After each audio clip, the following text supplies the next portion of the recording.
Hi, everyone. Welcome to this in-song conversation with Meigui Zhang. I'm delighted to speak with her for the sixth in the series. My name is Elena Park. I'm the director of the series, and I've had the chance to go deeply into the lives of some incredible artists, and most recently with Meigui, who I just got to see in the Dream of the Red Chamber. And because this is unusual, because many of the in-songs have happened during the time of COVID, it wasn't possible to see the artists in their natural habitat, i.e. the stage of grand operas like Dream of the Red Chamber. So we're going to be joined in a little bit by Darrell Ang, the conductor of Dream of the Red Chamber. But I just want to bring on Meigui Zhang. Hi. Hi, how are you? Good, how are you? Good, good. It was such a joy to see you on stage the other day. Such a powerful performance. But before we get to all of that, I had the chance to spend time with you in New York and to meet your parents kind of over Zoom as we kind of delved into how you became the artist that you are.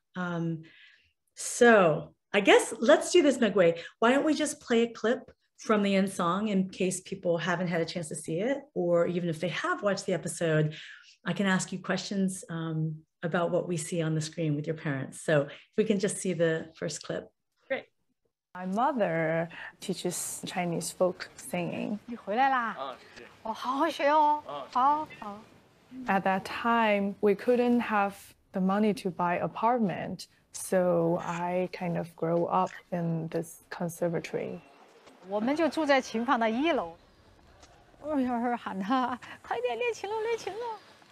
And there are a lot of people, teachers and students, they're like hanging out in front of our apartment. And once I see someone, I'll just, oh, please listen to my singing. I would love to sing a song for you. And I feel like, okay, this is my stage. So it seems like you were actually destined to be an opera singer, or at least a musician, because you grew up literally surrounded by music. Yes. I grew up in a music family, but actually my parents, they don't want me to be an opera singer. They actually want me to learn the English very well and to be an ambassador. So because I love singing a lot when I was a child, since I think 3 years old. Yeah, so music is already in my blood since that time. Why did they want you to be an ambassador? Because they think it's really cool. I don't know. I have no idea. Yeah. Well, you said in the clip that you grew up in a practice room. And when we were talking about it, I was surprised. You literally grew up in a practice room. That was your home. Yes, that was my home. Yes, my home actually is in the practice room, was in the practice room. Yes, and there were a lot of teachers around my apartment. There are Chinese instruments and also piano and violin, different kinds of instruments. So I got a chance to get to know different kinds of instruments when I was a very little girl. And you had mentioned that right away you knew this was your stage. So from the age of 3, when you were singing and people were responding and lighting up when you would sing for them, do you think you kind of knew in your heart that that's what you wanted to do? Maybe. I just follow my instinct. I think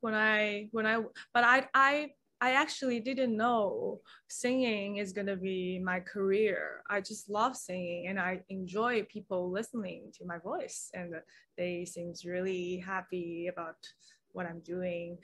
So I just really enjoy to sing, but for career, I didn't think about it at all.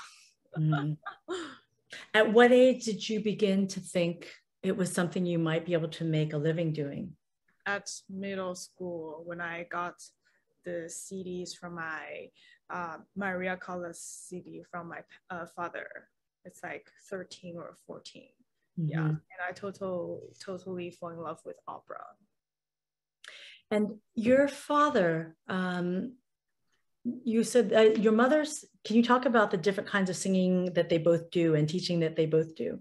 Yes, they are both singers, but they're different different types.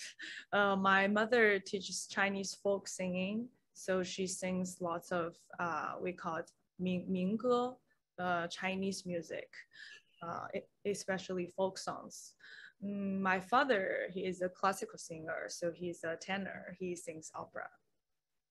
Well, actually, one of the things that was so moving about doing the shoot with you in New York, but being connected to your parents in China, was how clear the connection is with you and your father, like the heart connection. So let's look at a little clip of your father when we were able to film him in China. 这就是他的声乐起步的房间，啊，没想到感慨，真的太感慨了。My father, he is a classical singer and he loves opera so much. He has the dream to study abroad and to chase his dream, but at that time he couldn't. He is always like my hero. So I think I am the person who is gonna fulfill his dream. Your father, he would get so choked up when the crew was with him. And then when he was on the Zoom with you, he almost couldn't speak. I can just tell how much he treasures you. Yeah, he was very emotional, very emotional. And I mean, since now, he told me he watched this in song several times and keep crying. Yeah, they're clearly, both your parents are so proud of you. What did they say about the in song? Were there things that surprised them, or were they just very happy to see the attention and the respect that you're getting and the interest that everyone has to learn more about you? Just like you said, they told me they're very proud of me, what I'm doing right now. And my father is really happy I am doing the right things, not just for him, but for myself. And also it brings a lot of memories back from my childhood. Yeah, I have to thank you guys, thank the crew, and also San Francisco Opera to make this happen. Well, when Matthew Shilvak and Greg Henkel told me that they were thinking that you would be a good person for in song, I was so delighted because I had only seen you a little bit on stage at the Met. So it was great to have an opportunity to spend time with you and to hear you. And by the way, the audience, what's just watching, if you have any questions for Meigui or Darrell, who'll be joining shortly, just put them in the Q&A on the Zoom, and that way we can get to them a little bit later.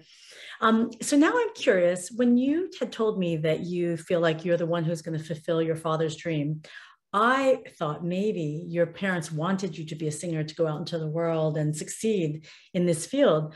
But since now I know that they were imagining a different path for you, when you talk about fulfilling your father's dream, is there things that he told you he wished had been possible for him that you feel like you're carrying forward? Yes, I think that's my mission, to do that. Even he didn't tell me, oh, you should sing, or because I think they are both musicians and they know how hard it's going to be for opera singer, and especially to working outside of the China and living outside of China. So they already know how hard it is, but they didn't make this decision for me. I chose it. And when you talked about hearing Maria Callas, do you remember what your father played you, or can you tell us about that experience? It was this a box of it's a like whole bunch of the arias and the operas she sings. So I got a chance to hear different kinds of the operas, the arias, and I got so fascinating, like Casta Diva, O mio bambino caro, Un bel dì, like, yeah. Did it seem like it was something that was realistic for you to imagine doing, like a international opera career? Sorry, I can. Was it a big dream or something that seemed realistic for you to be singing? Yes, on stages around the world? Yes, it's really hard, especially as an Asian singer. It's really hard. But I always think no matter how hard it is, I tried my best and I'm still working on it. I don't regret what I did or I will do in the future. And when I get old, I won't regret for myself, also for my parents.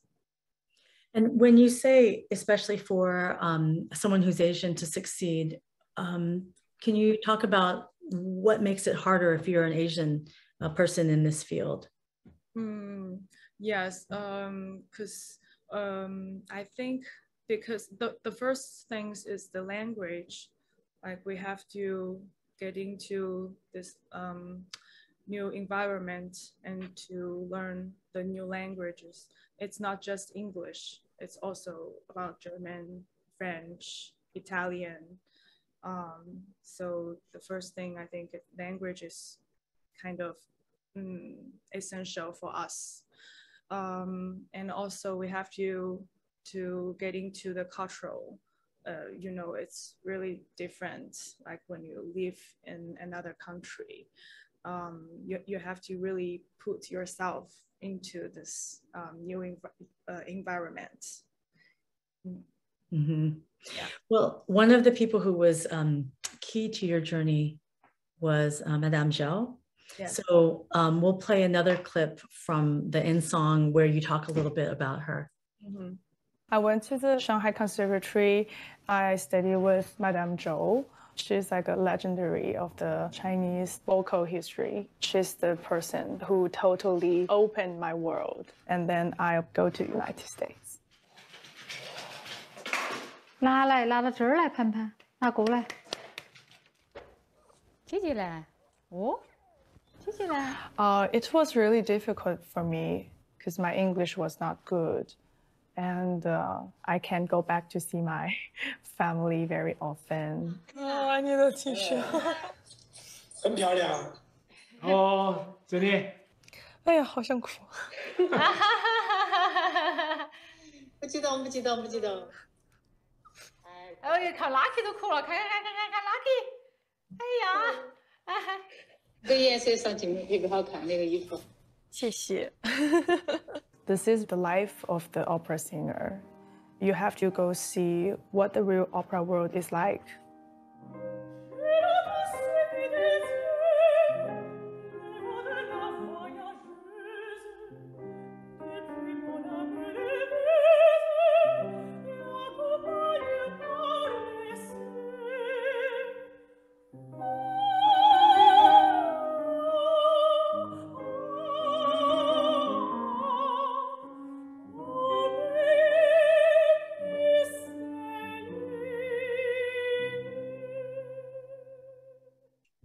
Still get touched. Very emotional. Oh. When you watch? Yeah, every time. And why is that? Well, I guess I saw myself, especially from the photos my mother showed the camera. I saw myself as a girl, and now I'm a big girl. I'll say. Wow. Feels like I'm old, but no, I'm not. You're definitely not old. Feels like I'm already 80. No, but yeah, very touching. Well, we can come back and do another one in like 20 years, and you're still not going to be old then. Oh, that'll be great. But now you talked about Madame Zhao, who I had the pleasure of meeting once or twice when I was in Shanghai hearing music. Talk about her, what she told you was necessary to build a really thriving career, and the advice that she gave you. Yes, because she studied in France, in Paris. So she has the experience for studying abroad. So she thinks all the Chinese singers should go to see what the real opera world is like. I still remember when she was very sick at the hospital, she told me, Meigui, I couldn't teach you now because I'm very sick. I think what you do is you really need to go to the Western country and to get the new informations and to study abroad. Yes. And then I decided, okay, I will do what you say, and I will try my best to do this as my career. Yeah. And when was that you came to the United States? What time? I remember it's 2016, around 16 or 15. And I still remember when I did the audition for Manus, because I did my master in Manus, I sang for Manus, and after the audition, I got the news from Shanghai. She passed away. Yeah. This song that we hear you sing by Eva Delacqua, Villanelle, you described it as a kind of a tribute to her. Yes, it's for her. Her name is Zhou Xiaoyan. Yan means swallow. So Villanelle is swallow, and she studied in France. I feel this will be a special song for her. And did you tell me you always sing it on your concerts? Yes, I will put this for every recital. I did recital in China during the pandemic.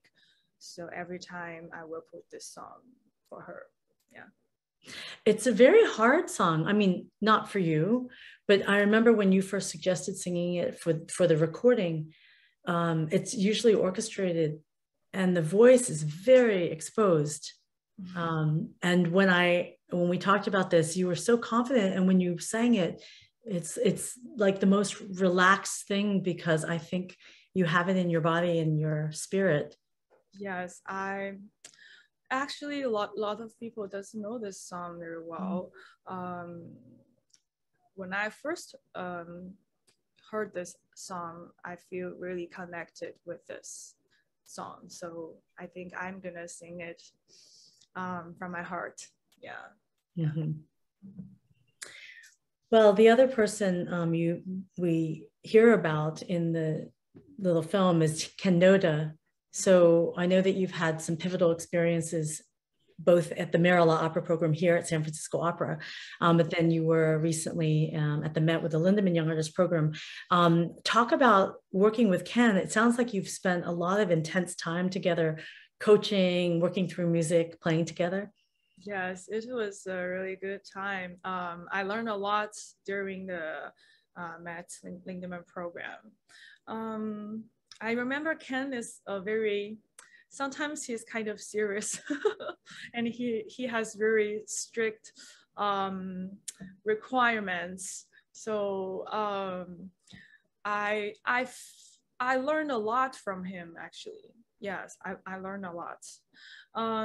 And I feel he's not just my coach at the Lindemann program. He's kind of like the family for me. I remember before the Lindemann program, before I got into the Lindemann program, I had this audition. I sang for Ken. Yeah, for the first time. And that's the first time I met him. And then we're kind of get more closer and closer. Yeah. Well, one of the beautiful things about you starring in Dream of the Red Chamber is because you were here as a Merola opera person, and then you got more experience and you come back and make your main stage debut. But I love the fact that this was a story, the Dream of the Red Chamber, that you were familiar with for such a long time. So we'll play the little clip that talks about your experience with the opera, and then we can welcome in the maestro. Yay.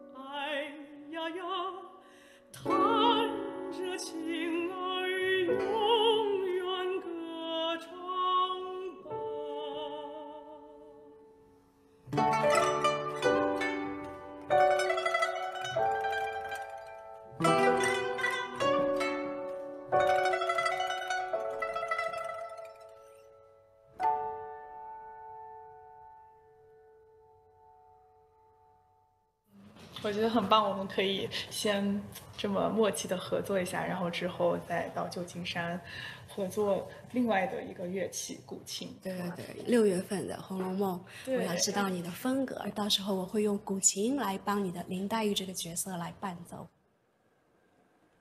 I first saw Dream of the Red Chamber from a cartoon book, and then I saw it from the TV shows. The main line is about Dai Yu was falling in love with Bao Yu, but she couldn't be with Bao Yu, and she died for her love at the end. I think this is gonna be the first time I am working with an all-Asian cast. You can hear a lot of like Chinese folk melodies in it.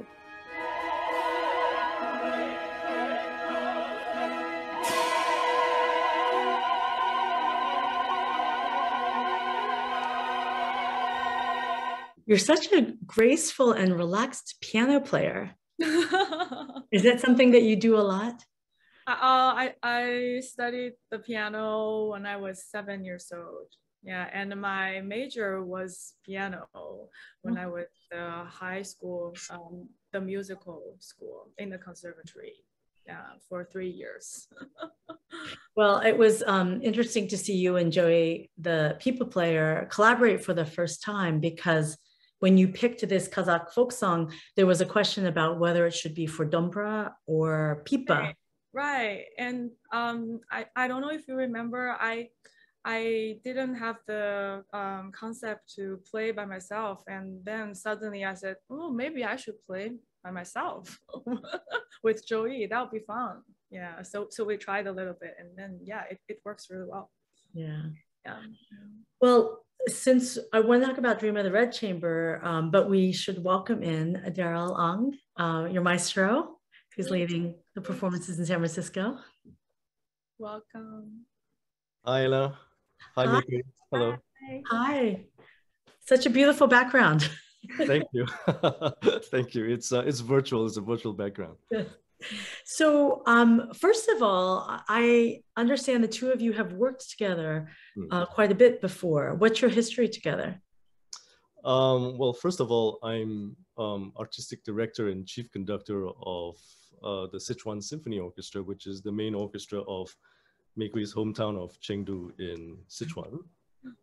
And we first met there last year.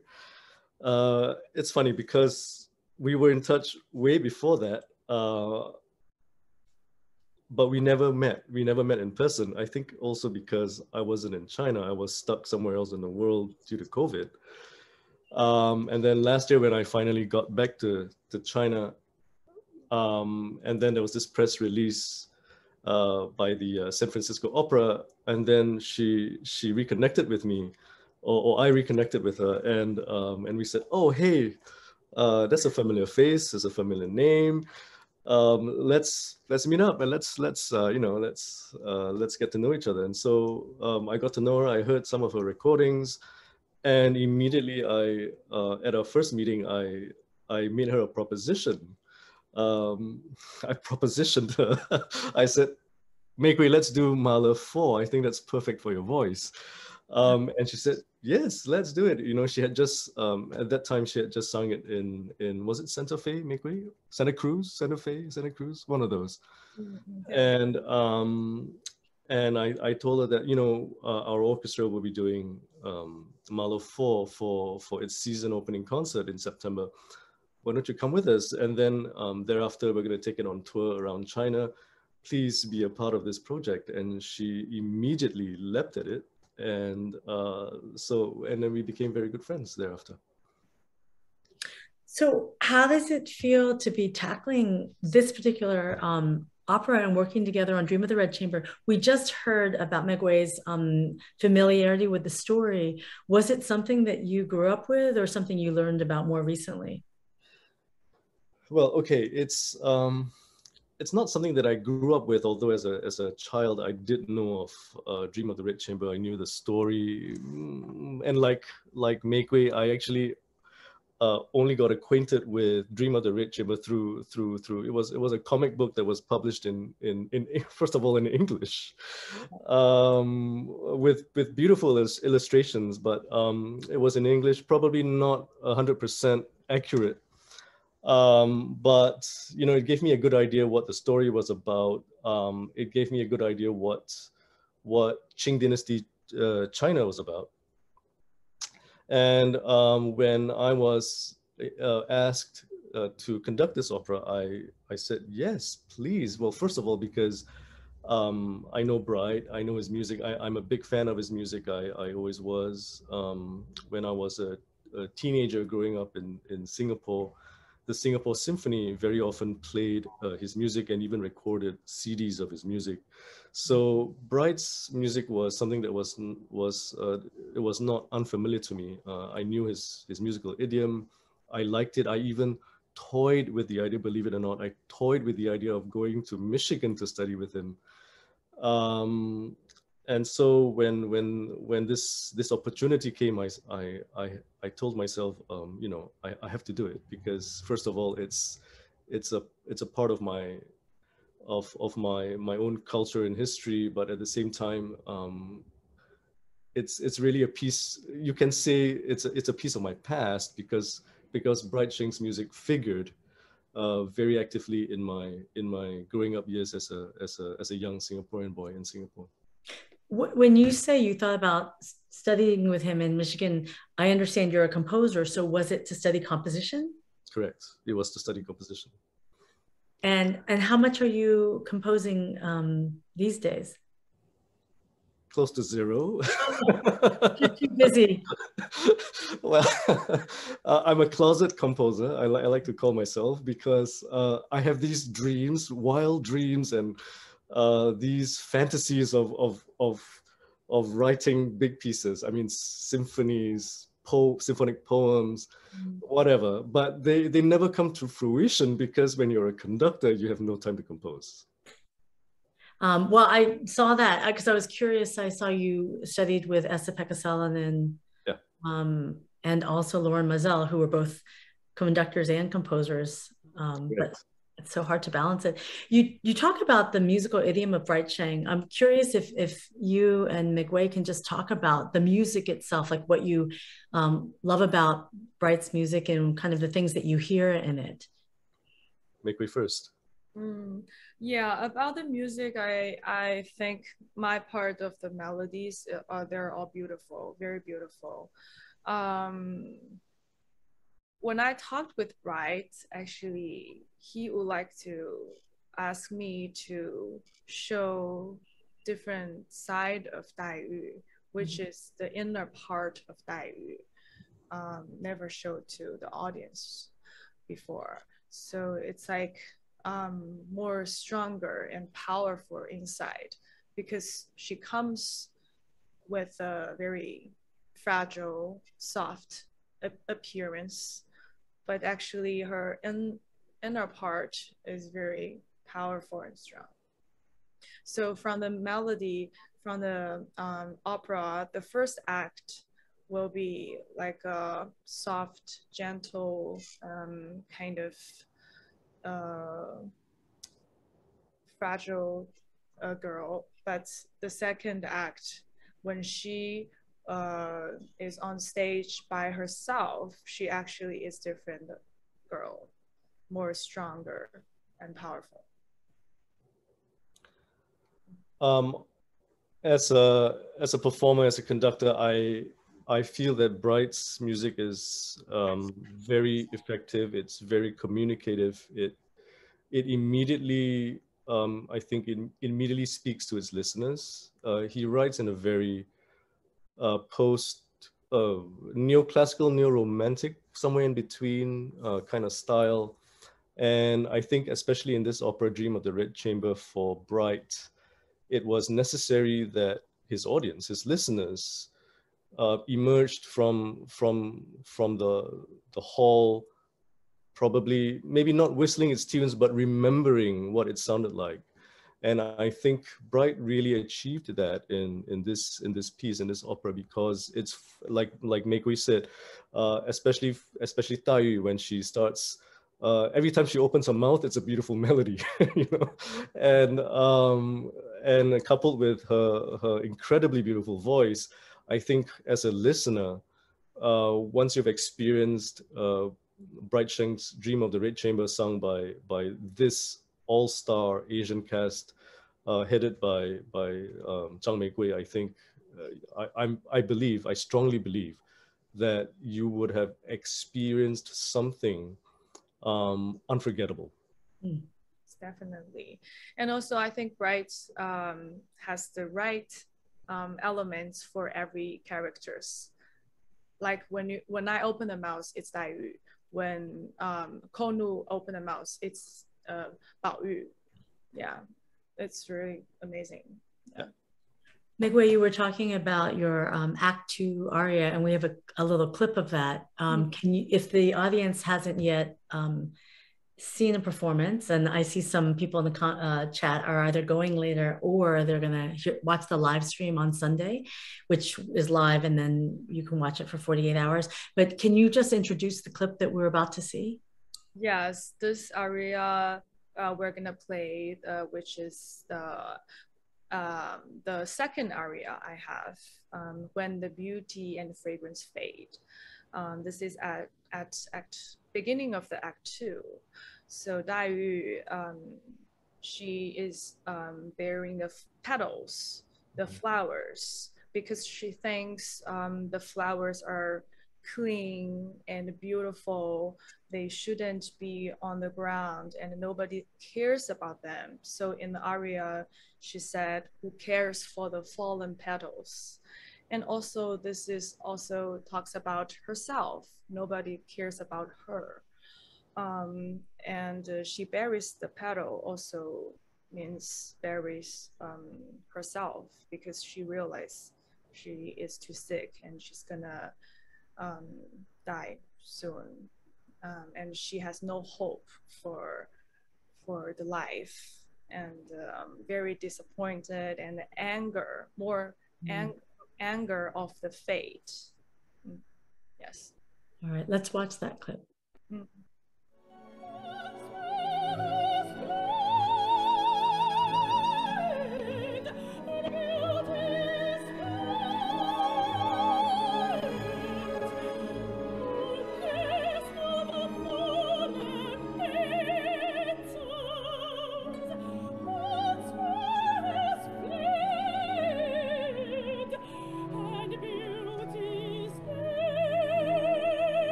So gorgeous, both your technical command, but also really the ease.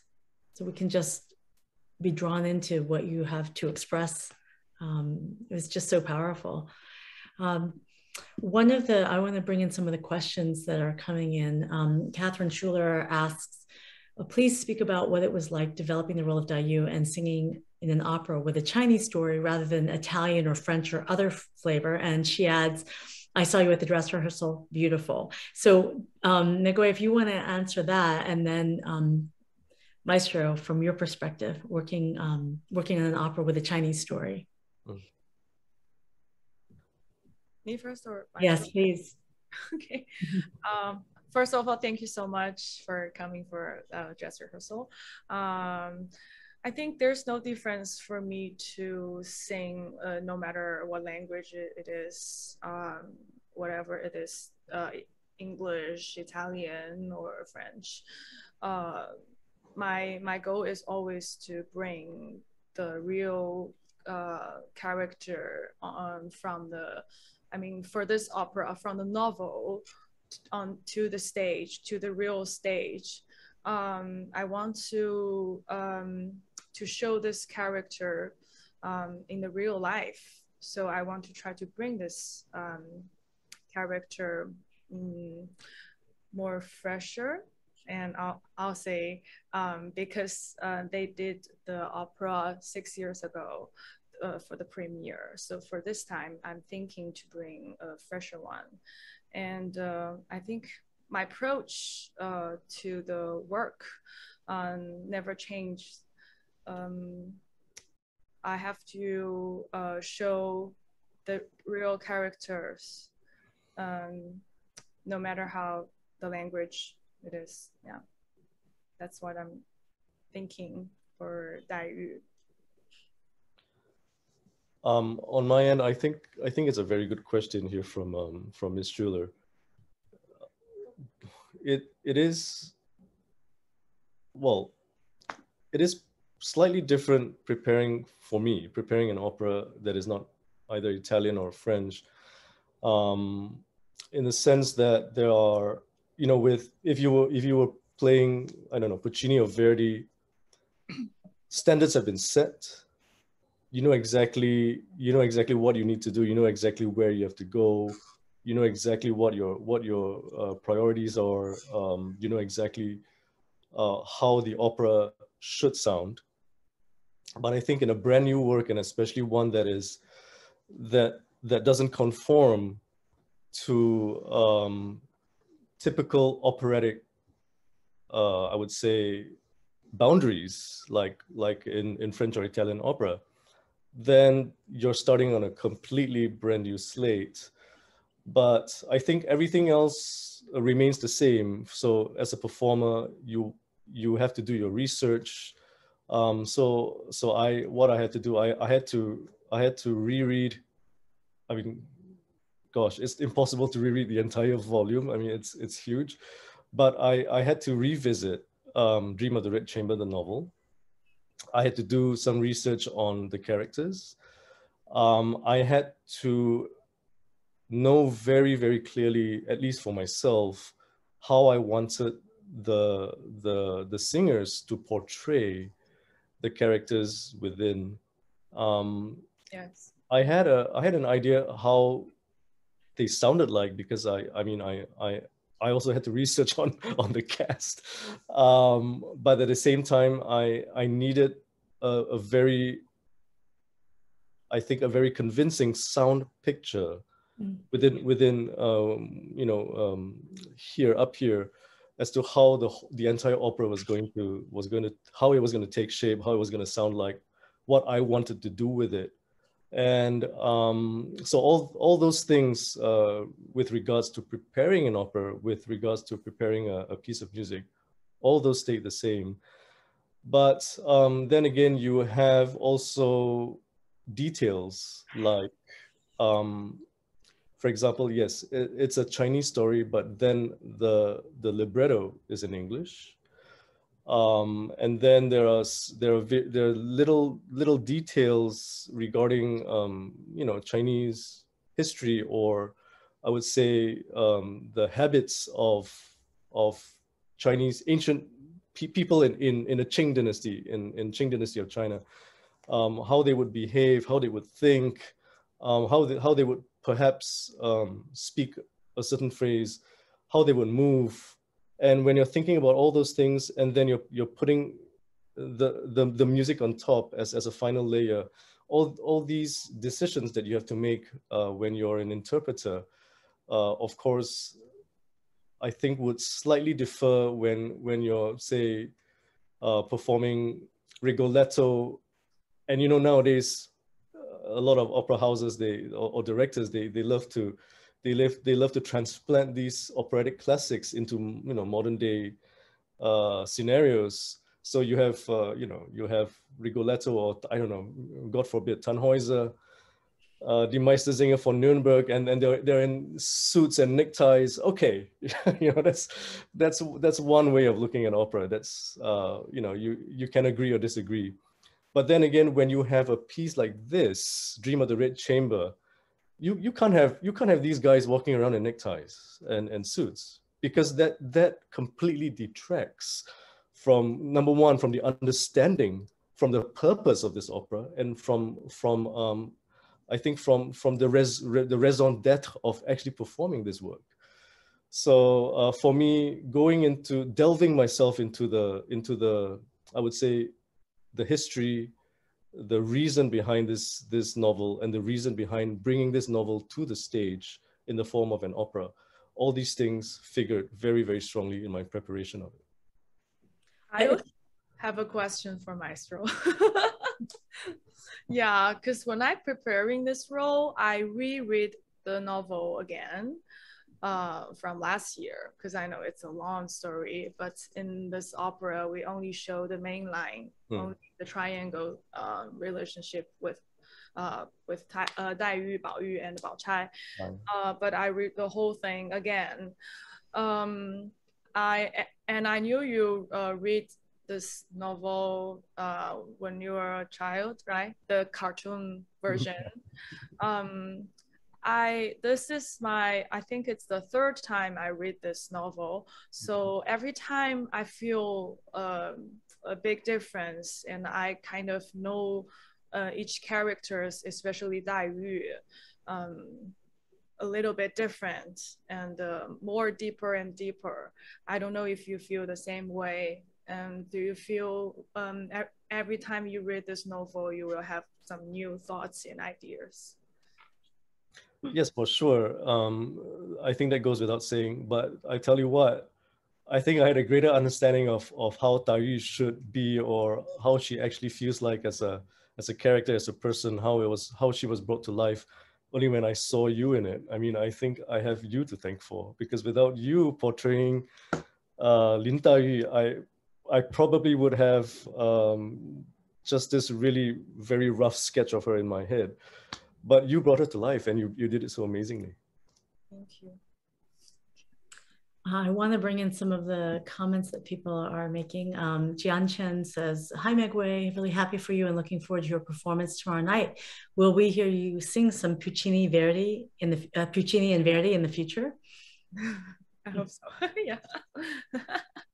Any roles that you're preparing or work either just to prepare or for future engagements? Yeah, Verdi, yes, but not maybe like Rigoletto. Yes, like Gita is my role, but not like heavier stuff. Puccini, well, I would say Loretta for my age right now. But in the future, I would love to sing like Liu, maybe later. Well, that's my goal. When I get older, I can sing Butterfly, but maybe I never get the chance to touch this piece. Let's see how my voice grows, and yeah, but it has to be keep healthy. So now I will keep like Mozart, bel canto stuff for right now.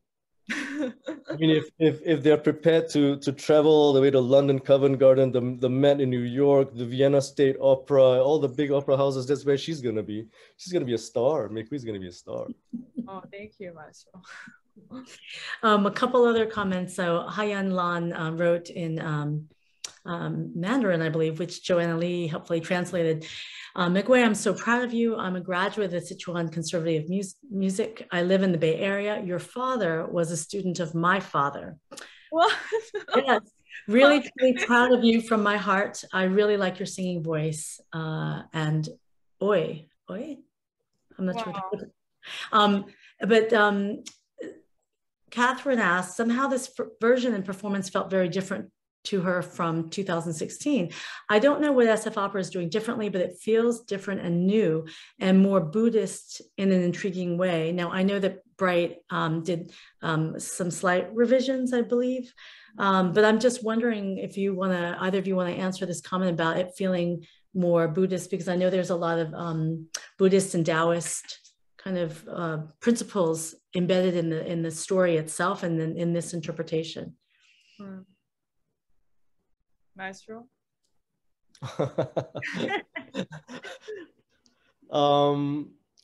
So wait, is there a question, or am I supposed to confirm that yes, it's different? She's saying it felt different. The performance felt different. Okay. Which could also just be getting familiar with a new work. But she's saying, I don't know what the opera is doing differently, but it felt different and new and more Buddhist in an intriguing way. Okay, well, I'll tell you what. I mean, I was sent a video of the 2016 performance, and I liked it immensely. But then after watching it, I told myself, okay, I'm gonna do it differently. And I mean, and not to sound arrogant, I want to do it better. And better meaning, better just means that, you know, we can highlight the characters more. We can use the music more effectively to bring out the personalities and the personal tragedies of each of those characters.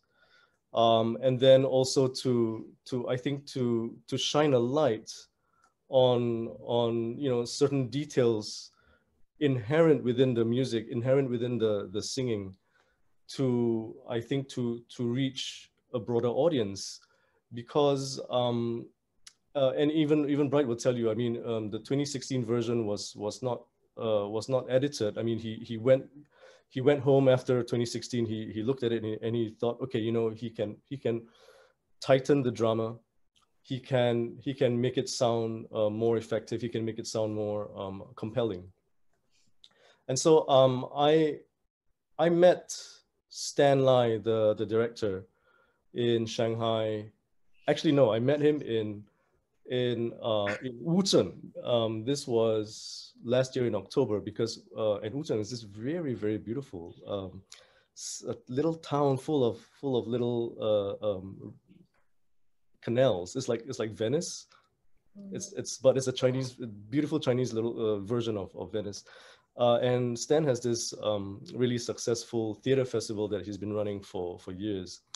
I went there and then I sat him down and said, Stan, let's talk about your vision of the opera, and I want to tell you about my vision of this opera, and let's try to you know, make something grand out of it. Let's try to make something unforgettable, because I want the audience to come in, and I want them to be touched right to the core with the music's raw power. But of course, the visual aspect of it is also very important. And Stan said, yes, you know, he although he was satisfied with 2016, he always believed that he could make it tighter. He could make it really, really compelling and touching. He could really, I think he wanted to reach out to the everyday listener, to the everyday person who might not actually have so much experience with opera, but can feel that this music and whatever he or she is seeing on stage is, you know, actually means something to that person. So so we sat down for several days, and we just I think came up with a vision that that I think is quite different from the 2016 one. It's definitely the power is much rawer. It's more raw than the 2016 version. Meigui, Helen Liu asked just comments that she loves your expressions and it feels very Chinese to her. And she's asking about work with you and the others about movement and your own preparation. Can you comment on how you prepared or who helped you prepare for this role musically or dramatically? Yes.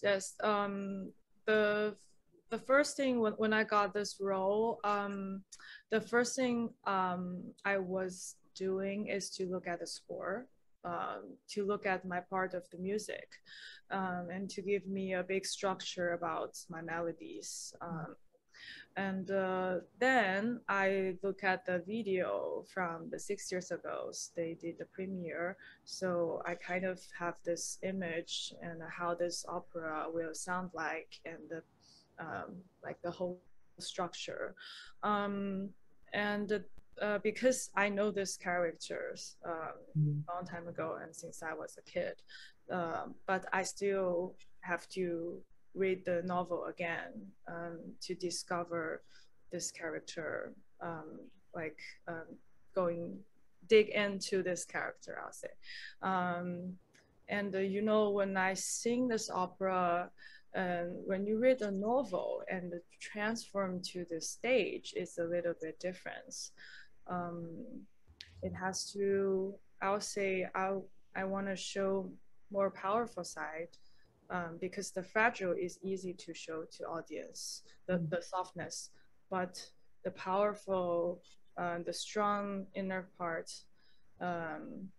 needs to show from your voice, your emotions. So I kind of spend a lot of time to discover that part. And I worked musically with my coach, Kamal Khan, in New York. We go through all the music part. Darrell, do you agree as a conductor that it's harder to show the strong parts rather than the fragile parts? Are you speaking in terms of the characters? During Dai Yu, the people always thinks about she's you know, sick and very sad, but actually pretty strong. Yeah, I don't know. I mean, my immediate, I think my immediate understanding would be it would be harder to present oneself as fragile rather than strong. I mean, strong, I think we all know from daily life how to act strong. But I'm not, I for one probably don't really know how to act fragile. I'm gonna learn it. I'll learn it from Meigui. All right. I think it's because of this particular role. Yeah. Right. There are some questions from the audience. They're asking if the opera has been seen in China. And Joanna Lee was answering on one chain of the chat that it was at the Hong Kong Festival, and then it toured 3 cities in mainland China. And actually, while American operas have been seen in China, it's the first time there was a tour, and it was sung in English as we hear it here. I was at first surprised that it was in English, and then I realized that it makes it much more accessible for a Western audience. The drama and the story. Is that how you all feel about it being in English versus in Chinese? Maybe. I heard from Bright. Bright actually, he's doing the translation for a Chinese version. So maybe for the Chinese audience, they would love to show the Chinese opera. I mean, in Chinese, not in English. Maybe it will feel more closer to the Chinese audience in the future. Okay, so this is my own personal opinion. I'm not speaking on behalf of Bright. I do believe that when he and David Henry Hwang decided on tackling Dream of the Red Chamber and turning it into an opera, I don't think they were planning to write it for a Chinese audience. They wanted to bring this very significant piece of Chinese literature and culture to a wider audience, especially to an audience that is not in China, so that they will know this work, they will appreciate it, and they will understand it better. So I think let's just say for one that this opera was rightly first written in English because it could have a broader reach, and really, why not? I mean, it can be, and next it will be translated back into Chinese, or you never know, Japanese, Korean, any language. But I think it's really important that the world understands and gets to know Dream of the Red Chamber, because it is so important, and it's a beautiful work.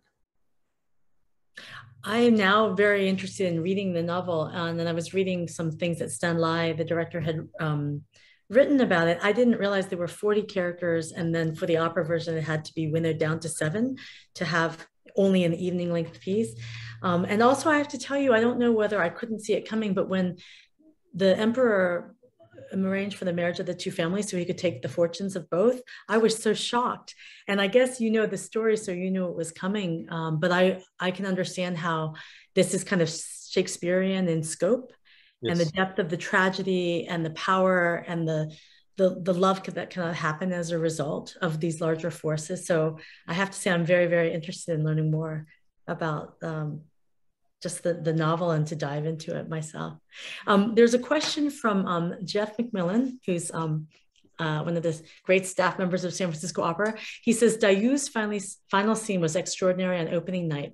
Meigui singing with the chorus and the rising waves was just magical. Would Meigui and Maestro both talk about soprano final scenes and how Dream compares with the Rake's Progress or others that might come to mind? That's Meigui's territory. Wow. Yeah, the final scenes is always, I'll say it's very important. It's the last impression for, I'll say it's a highlight for the whole opera. And it will make Dayu, this characters, feels more beautiful and like a hero. So for me, I mean, the finale part is my favorite. I'll say definitely my favorite part. And Bright really writes the most powerful. I'll say, how do you describe that, Maestro? Like the what do you think is that? I think, well, I think what you're trying to express is that the music that Bright has written to accompany this this final scene, yes, is really, I think he's reached levels of magical etherealism that probably I think has never really been expressed before, because yes, you know, the orchestra in the pit, it's massive, it's humongous, but you just have a couple of string players, one harp, one or two percussion instruments, creating really, really ethereal sounds to express death. Yeah, and then you have, you know, I always thought that Bright did very, very well throughout the opera, because he would use the chorus like in a Greek tragedy. You know, they would be more or less narrating through their singing what is happening. And in this case also, because they are not just accompanying Meigui, they're actually telling a story behind her. And Meigui, the figure of the character of Dayu in this final scene, for me, I mean, I don't know if Meigui agrees, but I think she really develops right from the beginning. When she first enters, you see her as a, you know, as a sickly, fragile orphan. Then as the opera progresses, you understand also that she's not just sickly and fragile. She's also really smart. She's witty. She's extremely talented. She's a poet. You know, she's like the best poet in the land. She's also really talented as a musician. And then later in the opera, you see that this girl has character. You know, she's also fiery. You know, she has bouts of tantrums. I mean, well, tantrums is the wrong word, but she has a temper. And, you know, she speaks her mind.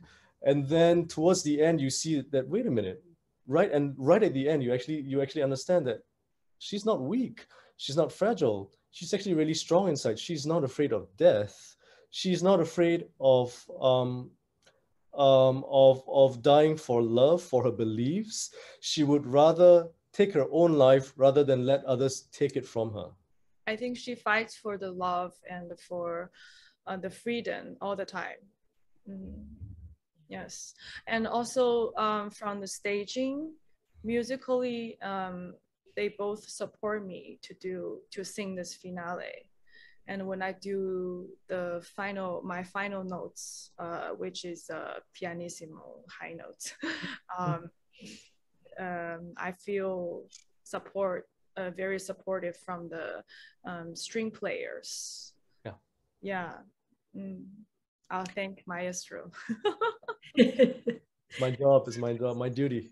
And I have to say, Tim Yip's designs for the scenography is just also magical. Like, it's just transports you and shifts the scene and captures the mood. so powerfully. Yes. Yes. I agree. Yeah. Meigui, like the Joanna, who's on this chat room answering questions for people, she helped us reach the China Daily so that they can post the video and that everyone in China can stream it easily, because it's kind of hard to access the platforms that we have here in the West. And I know that so many people are now excited about your story. We have some clips from the China Daily, if we can see those. You made the front page in the top right, and then the full page, if you can shift to the next screen. Wow. Yeah, it's amazing. I just have to say, this is, as you were saying, you have an all-star Asian cast, and it's kind of a pan-Asian affair. And as someone who's of Asian descent, Korean, it's so unusual to be able to see an opera of an Asian story interpreted and led by Asian creators. And I hope that you feel great pride, both of you, for being part of this big adventure. Yes, thank you so much, Joanna. Thank you.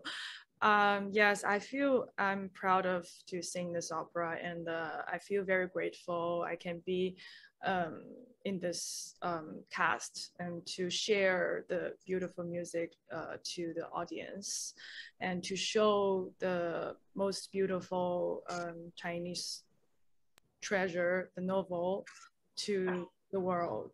Yes, I appreciate that. Well, we've passed the end of our time, but there were so many questions coming in. I'm sorry I couldn't get to all of them. I just before we end, I just want to take you back, because there are two questions I think people are wondering, Meigui, about your in-song story. Ellen asks, are the room and board provided for families at the conservatory since you were living in the practice room? Did you rent, or was the housing free? I have no idea. It seems like since your parents both taught there, my mother teaches there. She had special. I think we still have to pay the rent. Yes. I have to ask my parents about that. Okay. I had to get to Helen's question because I thought there's no way she can find out without asking you. And then Napoleon Williams mentions that you said you fell in love with opera from hearing arias sung on a CD or DVD. And he says, can you state more specifically what the sounds, expressions, moods, variations, etc., what were they that captured you then, and how they related or connected to something that you knew you could do or wanted to do? First of all, singing is it's kind of in my blood since I was 3 years old. And my father, I have to tell you, my father practiced every day. So every day I can hear her singing. From the Italian arias or Italian songs like O Sole Mio or something like that, and also like famous Nessun Dorma, and she practiced every day.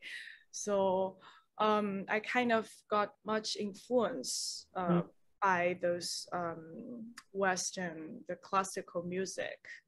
And I found the connection to the classical music, maybe because I also play the piano and violin. So when I got this CD which is the Maria Callas, the CD, I listened to the arias from the Sopranos. I feel the connections immediately, especially, how she expressed her sound and very emotionally, and the crescendo and the pianissimo, the most beautiful dolce sound. So I actually didn't know anything about opera when I was a teenager. So I just found, oh wow, this voice is amazing. Wow, the music is amazing. So I think I should try it. So why not? Yeah, that's the beginning. And Darrell, do you have a moment that you remember where classical music or opera just hooked you? I don't know if it was a live performance or a recording. Okay, it was classical music first and then opera in that order. I was classical music. I mean, I think I actually really fell in love with classical music when I was 12. It was all by accident. I had a crush on this girl, and her brother played the drums. So I realized the only way I could see her was to just ask for lessons from her brother so that I could go to their house. And that put me on this treacherous road of music, but I think it was through those drum lessons, and then which led to I was playing the piano, but I just I wasn't interested in the piano. From those drumming lessons, I joined the percussion section in my school orchestra. Then I started to also play other instruments in that orchestra, which led me to discover music by Mozart, by Wagner, as Schubert, etc., Mahler, Tchaikovsky. Then much later, when I was when I arrived in Russia, I mean, I listened to opera, but I must admit I wasn't a great fan. It was never a part of my makeup, But then when I started studying in Russia, in St. Petersburg, at the conservatory, I had the great fortune to study with a conductor who had worked at the Mariinsky for 50 years, the Mariinsky Theater, and I was also very fortunate to be able to attend rehearsals, concerts, for free because of my teacher. He would just bring me into the theater, and I would just sit and watch like a kid at a candy store. I would just be so interested in what they were doing, and I learned, and I fell in love with opera that way. Mm. I guess last audience question, Alan Fisher asks, Meigui, what is a dream role for you to sing in the future? And I would also say to Darrell, what is the dream piece for you to conduct in the future? But Meigui first. Wow, that's a really good question. I have so many dream roles to sing. Well, for now, I think Gilda, because it was a shame because during the pandemic, I was supposed to sing Gilda in NCPA in Beijing, but the performance got canceled. So I hope I can have the chance to sing Gilda soon, and also I hope I can sing Liu in the future, maybe in few years. And for now, I would love to sing like Manon, Juliet. Yeah. Since this talk is about opera, I'm just gonna go straight into talking about opera. If I were to say I want to conduct this and that, I mean, everything is within my reach, and I've actually conducted most standard repertoire. But I think I can safely say that my dream would be to conduct the Ring Cycle at Bayreuth. So that's not so within my reach, but that's a dream. In answer to your question, Elena, that would be a dream I would like to fulfill. Wow, Meigui and I will show up for that. I bet everybody will show up for that. Cordially invited. Yes, thank you. I will.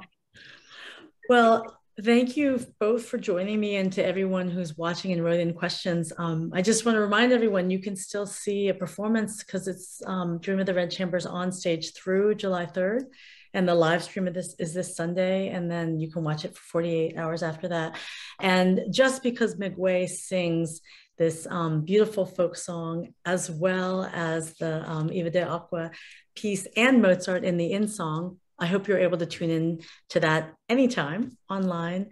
And I think we'll leave everybody with a little bit of the ensemble singing an orchestra playing from Dream of the Red Chamber as we take our leave. But just wanted to thank you for your generosity and the beautiful, beautiful performances that you're sharing with everyone here.